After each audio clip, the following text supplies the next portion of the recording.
En una famosa entrevista concedida por Jung en 1959 a la BBC para la serie de televisión Face to Face, su interlocutor John Freeman plantea una pregunta que tiene como objetivo poner de manifiesto la relación entre el psicoanalista suizo y la religión. ¿No cree en Dios? La respuesta de Jung suena casi profética, pero al mismo tiempo deja abierta la pregunta. No. Lo sé. No necesito creer. Lo sé. ¿A qué aludía exactamente Jung? ¿Qué era lo que sostenía saber? La respuesta se encuentra en sus escritos y está conectada a su visión cultural total, preparada para alcanzar a todos los campos del saber. En primer lugar, hay que destacar que incluso en este caso Jung se aparta radicalmente de su ilustre predecesor, Sigmund Freud, quien cree que la religión y el psicoanálisis son irreconciliables. El enfoque del psicoanalista austríaco, muy vinculado a la ilustración y al positivismo, no le permite establecer una conciliación, tratar de vislumbrar los puntos de contacto. Y en 1927, con su ensayo El porvenir de una ilusión, Freud da su lectura del fenómeno religioso como un mecanismo de defensa que el hombre utiliza para hacer frente a cuestiones difíciles de resolver. Sería, por lo tanto, un fenómeno colectivo que tiene algún tipo de relación con la neurosis infantil, igual que los niños buscan protección en la figura paterna masculina, así el adulto se refugia en las respuestas ofrecidas por la religión. Para Freud es un escape de la realidad, una ilusión que pone en peligro el intelecto y la capacidad crítica y creativa del hombre. Un peligro para la moral, que a menudo es desfigurada y se superpone a las ideas de naturaleza religiosa. Incluso en esta cuestión, la visión de Jung es sustancialmente opuesta a la de Freud. Paul Jung, padre de Carl Gustav Jung, era un pastor protestante y la misa del domingo, un ritual del que ningún miembro de la familia se ausentaba, pero el padre, de acuerdo con la memoria de Jung, no impuso nunca a los hijos sus ideas religiosas. Jung nació y se crió en un ambiente donde la religión tenía un peso importante en la vida diaria. Sin embargo, gracias a su enfoque metodológico, los estudios y una cierta libertad de pensamiento que los padres le concedieron, desarrolló una orientación laica muy opuesta a la de su padre y su abuelo, que también era un pastor protestante. Esto, sin embargo, no le impide comprender el impacto que los mensajes y los símbolos religiosos han tenido en la comunidad sobre la evolución histórica y cultural de los hombres. Manifestar el espíritu religioso por medio de los símbolos, adorar una deidad, ir a misa, sacrificar animales, significa dar forma a los arquetipos del inconsciente colectivo. Jung se propone recuperar y restablecer una serie de contenidos religiosos en un marco psicológico que muestra una amplitud mayor que la freudiana. Para Jung, el hombre es naturalmente religioso, por usar una expresión introducida por el psicoanalista Aldo Caro Tenuto en su estudio Jung y la cultura del siglo XX. En otras palabras, la psique humana contiene una función religiosa que potencialmente puede desarrollar una lectura simbólica de las representaciones arquetípicas. La sustancial oposición y la aversión de Jung contra el espíritu religioso del cristianismo, el judaísmo y el budismo no le impide leer y analizar estos grandes contenedores de símbolos en relación con un enorme contenedor de la mente, el del inconsciente colectivo. En la primera parte de Psicología y Alquimia, un pasaje aclara sin ambigüedad que su enfoque es opuesto al de una interpretación teológica. El concepto de sí mismo es siempre central, pero mientras que por un lado la teología afirma que las representaciones que Jung crea arquetípicas y de sí mismo se refieren al mensaje religioso, por otro el psiquiatra invierte la relación. Es la religión la que remite al inconsciente colectivo y el sí mismo a través de símbolos. Ejercitar la función psíquica religiosa a través de los símbolos es una exigencia arcaica, vinculada al hombre primitivo, que en cierta manera se recupera, por cuanto Jung sostiene que el hombre contemporáneo ha redimensionado esta actividad psíquica, moviendo sus energías mentales hacia la ciencia y la política, más relacionadas con la sustitución que con el símbolo. En Psicología y Religión, libro que reúne una serie de ensayos escritos por Jung, el autor aclara el enfoque que seguía su método de análisis de los fenómenos religiosos. La observación científica se coloca en el centro. No hay espacio para las consideraciones de naturaleza metafísica o filosófica. Él llama a esto su enfoque fenomenológico. Jung analiza el fenómeno en su manifestación concreta y está interesado en comprender la forma en que actúa en relación con la psique humana. Por ejemplo, afirma no estar interesado en ver si la virginidad de María es científicamente demostrable o no. Lo que importa es entender por qué la psique de un gran grupo de gente acepta esta idea subjetiva, dándole valor casi objetivo. A la luz de este enfoque, define la religión como una actitud de espacio mental de un individuo que abarca, a través de símbolos, un mensaje espiritual que puede disipar los temores, responder a las preguntas existenciales y llevar a la adoración. Los símbolos, como las imágenes de Dios, pueden aparecer en sueños o visiones, cuyo contenido puede ser a veces angustioso o desestabilizante, pero en estos casos la reacción resultante es mitigada por la fe a través de los dogmas. El creyente justifica el encuentro con estas figuras simbólicas a través de mensajes religiosos considerados incontestables. Esto puede tranquilizar el ánimo de los que sueñan, pero también debilitar después una conciencia frágil y llevarla a una enfermedad mental, por ejemplo, en el caso de las personas que piensan que encarnan a Dios o que son capaces de hacer milagros. La función religiosa no agota su carga psíquica en el proceso de simbolización. Jung le reconoce una verdadera función terapéutica. En efecto, el psiquiatra suizo se dio cuenta a través de la experiencia de campo de algunos de sus pacientes que eran capaces de superar los problemas psicológicos de diversa consideración gracias al redescubrimiento de la fe perdida o por medio de la repentina adhesión a una creencia religiosa.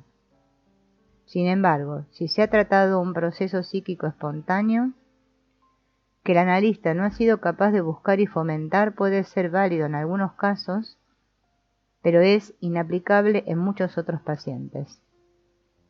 Quien no encuentra respuestas a sus propias preguntas interiores a través de la función terapéutica religiosa, no consigue en esencia aceptar sin reservas contenidos dogmáticos.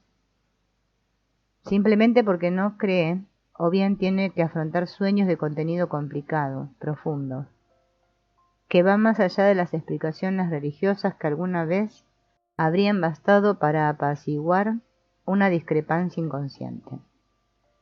La alternativa a la explicación religiosa dogmática insuficiente es un camino a través de vías tortuosas, un itinerario psicológico capaz de crear un diálogo entre el consciente y el inconsciente, hacia el reconocimiento y la integración de los arquetipos del inconsciente colectivo que conducen a sí mismo. Esto es el centro de todo el espacio mental, el verdadero objetivo del hombre que no es capaz de aceptar una lectura doctrinaria limitada. En este contexto, el proceso de individuación está configurado como un viaje psicológico lleno de espiritualidad. Una espiritualidad que se nutre de la religión, que la utiliza como una posible clave para leer los símbolos, pero sin identificarse con ella. El psicoanálisis es, en la mayoría de los casos, el mejor apoyo para atravesar las diversas etapas que componen esta ruta.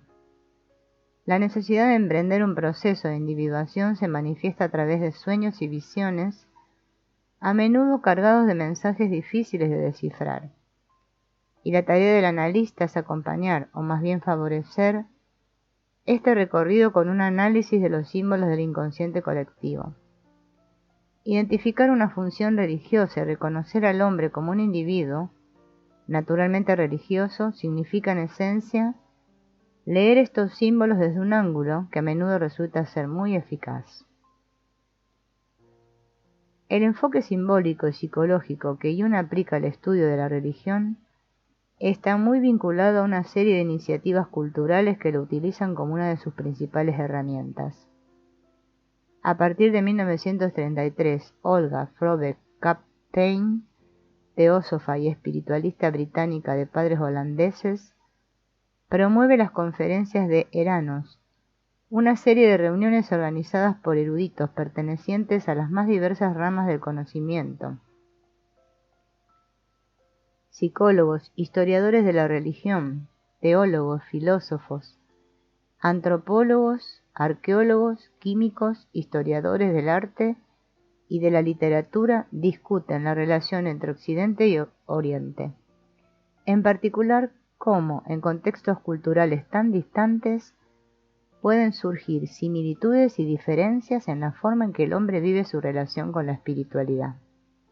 Las actas de estos banquetes eruditos se ceden a la promotora, que las recoge y corresponde a esta donación acogiendo las conferencias anuales en Ascona, en la orilla suiza del lago Maggiore, en su villa llamada Casa Gabriela, donde se ha construido una auténtica sala de conferencias.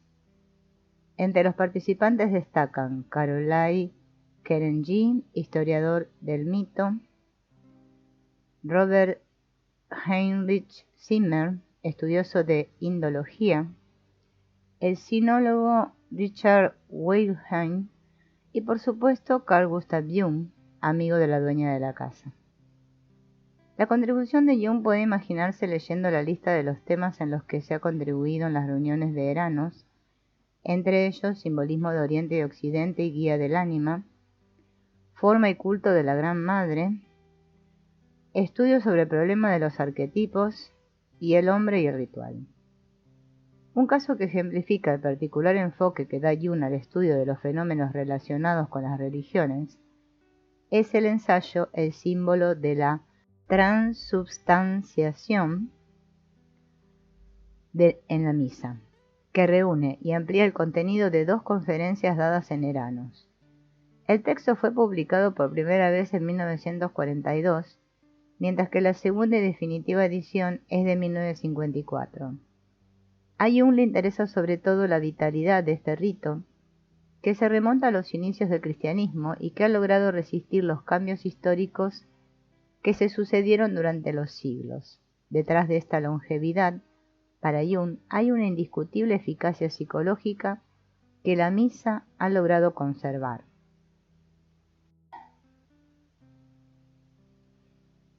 En la primera parte del ensayo se analizan algunos testimonios literarios que atestiguan la ejecución del ritual.